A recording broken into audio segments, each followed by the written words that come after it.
3 anyos nga gikugos sa nagsakay sa motorsiklo, nakalaso man nahitabo ang aksidente. Gingong nagsubay ang motor nga gimaniho sa usa ka Rebecca Alcontin 26 anyos, taga-Dakbayan sa Lapu-Lapu sa Cebu, South Coastal Road, sa habig sa barangay Kansuhong, Dakbayan sa Talisay.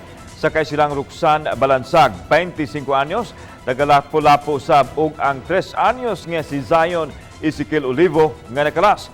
Gingong nalagpot ang bata dihang nagkabanggaay ang motorsiklo ug ang truck nga gimaniho ni Feliciano Mahilom Villanueva Jr. Naangol ang duha kasakay sa motor, subay nini nakadawat og kasayuran si Joy Tumulag ang hepe sa City of Talisay Traffic Operations and Development Authority kon City Tuda nga makigsabot-sabot ang amahan sa bata. Kasong reckless imprudence resulting to homicide, physical injury ug damage to property ang atubangong kaso sa driver sa truck. Di gyud kalikayan nga naa sa tong kilid ang truck. Mangita sila mga pamaagi nga makita sila sa driver. Dili sila sa kanang gitawag na tuog blind spot